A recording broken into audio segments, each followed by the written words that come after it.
में एक मीटिंग होती है कि जो बच्चे हमारे विद्यालय में पढ़ने के लिए आ रहे हैं उन बच्चों के पढ़ाई में क्या प्रोग्रेस है, उनमें क्या सुधार हो रहा है, पहले की अपेक्षा उनमें सुधार हुआ है नहीं हुआ है, उन चीज़ों को जानने के लिए शिक्षक और अभिभावक के बीच में एक मीटिंग होती है कि हम लोग तो 6 घंटा देख रहे हैं बच्चों को स्कूल में, 6:30 बजे से आते हैं तो 11:30 बजे चले जाते हैं। उसके बाद बाकी समय सभी बच्चे घर पर ही रहते हैं। घर पर बच्चे क्या कर रहे हैं क्या नहीं कर रहे हैं ये तो पेरेंट्स ही बताएंगे ना, जो माता पिता हैं, जो चाचा चाची हैं, वही लोग बताएंगे। तो इन सब को जानने के लिए कि हम स्कूल में पढ़ा रहे हैं या कोई भी विषय है, इतिहास, भूगोल हो, मैथ हो, साइंस हो, इन सबों को पढ़ाया जा रहा है तो उनमें आपके बच्चों में सुधार हो रहा है कि नहीं हो रहा है, उन विषयों के प्रति बच्चों का आकर्षण है कि नहीं, लगाव है कि नहीं, उन बच्चों उसमें रुचि ले रहे हैं कि नहीं, इन सब चीज़ों को जानने के लिए इस मीटिंग को बुलाया गया है। वैसे तो हम लोग लगभग 200 पेरेंट्स के पास फोन किए थे, बाकी सभी बच्चियाँ आई थी, तो बोला गया था कि बाबू बोल देना अपने माता पिता से या चाचा चाची भैया दीदी जो भी होंगे उनको इस पेरेंट्स मीटिंग में आना है। लेकिन कुल मिलाकर लगभग 10 ही पेरेंट्स आए हैं। कुछ पेरेंट्स आकर साइन करके चले गए हैं समय के अभाव में। अभी समय भी उसी तरह का चल रहा है जिसकी वजह से सभी पेरेंट्स नहीं आए हैं, लेकिन जो भी आए हैं उन सभी का विद्यालय परिवार की तरफ से बहुत बहुत स्वागत है, अभिनंदन है और वंदन है। हम सभी आप लोग का स्वागत करते हैं। आप सभी हमारे विद्यालय में अतिथि के रूप आए हैं, तो एक भगवान के स्वरूप होते हैं और बच्चे भी हम लोग के लिए क्या हैं, भगवान हैं। अगर बच्चे नहीं रहेंगे तो ये विद्यालय चलेगा ही नहीं। जैसे कोई भी विद्यालय है, उस विद्यालय में जैसे फुलवारी होता है, तो फुलवारी में फूल नहीं रहेगा तो माली किसको सींचेगा।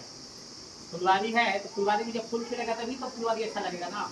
उसी तरह से ये विद्यालय है, तो विद्यालय में बच्चे नहीं रहेंगे तो बच्चे भी क्या है, ये विद्यालय फुलवारी है और बच्चे क्या है, इस विद्यालय के फूल हैं ना, यानी जो बगिया है उस बगिया के क्या है, ये रंधे मुंधे फूल हैं। तो इन सब बच्चों के भविष्य को देखना है और ये भविष्य टीचर और पेरेंट्स के द्वारा ही बनाया जा सकता है। बच्चों में क्या गुण है, कोई बच्चा खेलने में आगे निकल रहा है, कोई बच्चा चित्रकला में है, तो कोई डांसिंग में आगे निकल रहा है, कोई सिंगिंग में है, कोई बच्चा पढ़ने में मन लगा रहा है। तो उस बच्चे के अंदर जो भी छिपी हुई जो योग्यता है उस योग्यता को देखना है और उसी योग्यता के अनुसार अपने बच्चे को आगे बढ़ाना है। ये नहीं कि एक बच्चा खेलने में मन लगा रहा है और पेरेंट्स है कि नहीं बाबू तुमको पढ़ना है, तुमको डॉक्टर बनना है, इंजीनियर बनना है, और उसको पढ़ने में मन ही नहीं लग रहा है, उसको पेरेंट्स है कि पढ़ाने में लगे हुए हैं, तो उस तरह से काम नहीं। जिस चीज में बच्चे का इंटरेस्ट है उसमें उस बच्चे को आगे निकालिए। यही महात्मा गांधी जी का भी था कि जो बच्चा जिस चीज में भी आगे है उसके अंदर जो छिपी हुई गुण है उस छिपे हुए गुण को आगे निकालना है और उसी का विकास करना है। अगर वो बच्चा चित्रकला में अच्छा है तो चित्रकला में उसका भविष्य चित्रकला में दिखेगा। अगर कोई बच्चा गाना गाने में आगे है तो उसको सिंगिंग में ही आगे बढ़ाना है। अगर कोई बच्चा पढ़ने लिखने में बहुत अच्छा है तो पढ़ाई लिखाई में जितना से जितना मेहनत करना है, माता पिता उसके लिए अपना जो भी है उसको झोंक देना है ताकि हमारा बच्चा क्या हो जाए, आगे चल के अपने पैरों पर खड़ा हो जाए। ये भी है, आप सभी लोग जानते हैं कि बिहार सरकार लगभग बच्चियों के लिए 50% आरक्षण लगभग हर जॉब में देती है। शिक्षा विभाग में 50% आरक्षण है।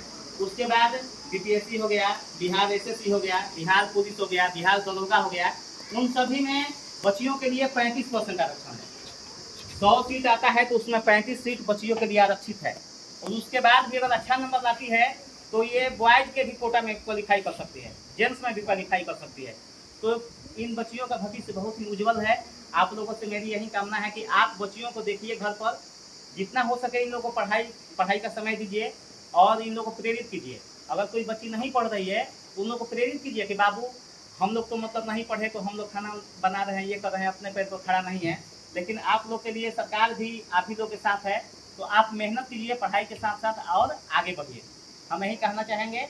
और आगे हम अपने अभिभावकों के लिए स्वागत में एक परी कुमारी है, उनके अभिभावक के स्वागत के लिए गान प्रस्तुत करेगी।